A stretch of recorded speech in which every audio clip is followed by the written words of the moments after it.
संसद में दी हुई गाली से देश को यह तो पता चल गया कि आमूल चूल, चाहे गाली दे करके या तर्क दे करके या कुतर्क दे करके, भारतीय जनता पार्टी जातीय जनगणना के खिलाफ खड़ी है। कश्मीर से कन्याकुमारी तक, संसद से विधानसभाओं तक। कैसे पता? पहली बात। दूसरी बात, इन्होंने कहा कि उत्तर प्रदेश में क्यों हारे, हमें दोष दे रहे थे, हमने जनता को भड़का दिया। ये इंडिया टुडे है, ये कहता है, इनका पूरा कच्चा चिट्ठा है। क्या कहता है?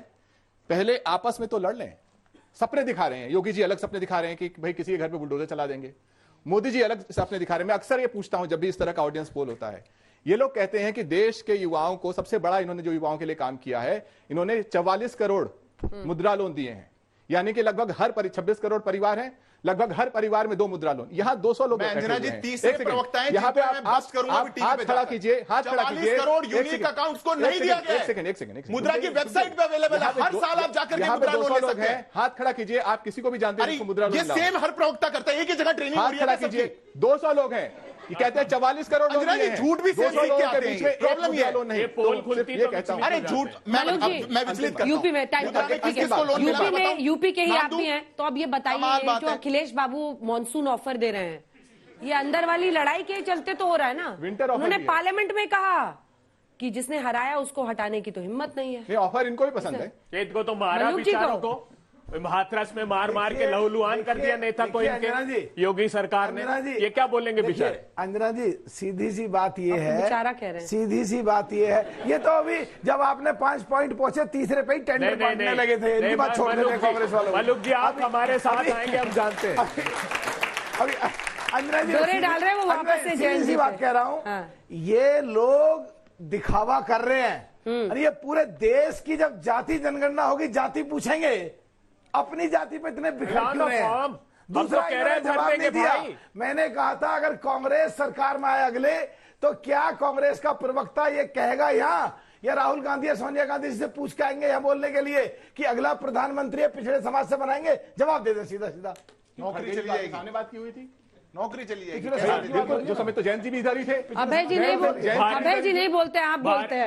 अभय जी को अभी प्रवक्ता आप रहने दीजिएगा कि नहीं रहने दीजिएगा? अखिलेश नहीं, भारत का संविधान ये कहता है कि आप बता दो, अब भारत का संविधान चाहिए। भारत का संविधान, बाबा साहब का संविधान क्या कहता है? लिखा होना चाहिए। अगर पिछड़ों के हक की बात आती है, अगर पिछड़ों के हक की बात आती है, दलितों के हक की बात आती है, तो कांग्रेस संविधान का सहारा लेके ज्यादा से ज्यादा देश में झूठ बोलते हो। दलित पिछड़े सांसद की खिलाफत करी, पिछड़ों की खिलाफत करी, चौधरी चरण सिंह को तुमने कुर्सी से उतारा, राजेश पायलट को कैबिनेट मिनिस्टर नहीं बनाया, सचिन पायलट को पिछड़े समाज धीरेन्द्र जी।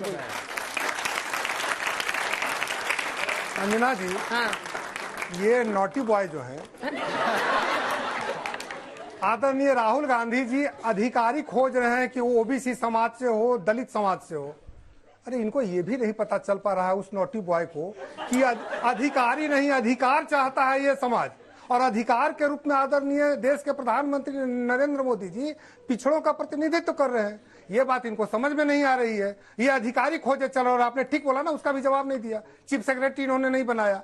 और दलितों की बात कर रहे हैं, यही बाबू जगजीवन राम जी को प्रधानमंत्री बनने से दलित समाज से आते थे। इतने बड़े चेहरे देश के कद के थे, किसने रोका था अंजना जी? आपको भी पता है, आप भी बिहार से आती है। यही सीताराम केसरी जी को किस तरह से बेइज्जत कर करके पार्टी से पद से हटाया है कांग्रेस पार्टी ने। ये पूरा पिछड़ा समाज सारा सामान बाहर फेंक दिया और बेशर्मी से भारतीय जनता पार्टी के तलवे चाट रहे हो। सुनिए, तुम्हारी विरासत का तुम भान नहीं रख सकते। बार-बार नौटी बाय बोल रहे हो। हम तो आदर करते हैं रामविलास पासवान जी का।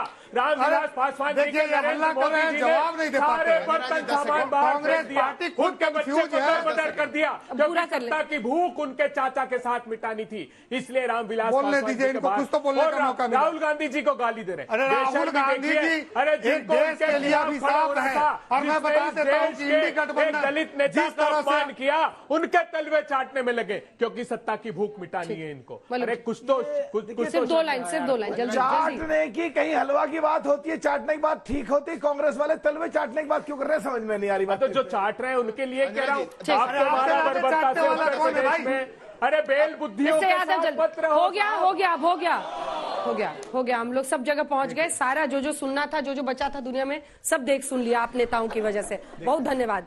मिस्टर यादव। देखिए अंजना जी, एक डिबेट और चली गई, गाली का जवाब तो मैं नहीं दूंगा, पर एक डिबेट और चली गई जिसमें कांग्रेस पार्टी ने जवाब नहीं दिया। एएमयू से, जामिया से आरक्षण क्यों छीना था, 2011 के सेंसस की रिपोर्ट क्यों नहीं दी, कर्नाटक के सेंसस की रिपोर्ट क्यों नहीं दी, काका कालेलकर कमीशन क्यों लागू नहीं किया, मंडल कमीशन को क्यों रोक के बैठे थे, एनसीबीसी को क्यों नहीं लागू किया, 25 साल तक जब उसको 25 साल बाद 2017 में संसद में पेश किया गया तो उसका विरोध क्यों किया था। 2011 की सेंसस डिबेट आती जाएंगी, जाती जाएंगी, आती जाएंगी, जाती जाएंगी। सरकार ने दबा दी, पार्टी झूठ वो का नैरेटिव रिपोर्ट चलाती पूरी हो गई जाएगी। थी, मोदी एक जी बार नहीं तो दे निष्कर्ष रहे, निकालिए। ये जवाब लोकसभा में ठीक है, ये 3 साल तक बैठे रहे, आप सेंसस कब कर रहे हैं ये बता के जाइएगा यादव जी। देखिए अंजना जी, सबको शुरू पता करा है, रहे हैं? सबको पता है, नहीं पता इस हमें। देश में, मैं बता देता हूं, जिनको नहीं पता उनको बता देते हैं। 2026 में हम सब जानते हैं कि डिलिमिटेशन होनी है, डिलिमिटेशन से पहले देश का सेंसस होना है, सेंसस होगा, डिलिमिटेशन होगी, महिला आरक्षण बिल लागू होगा, सब कुछ इन प्रोसेस है।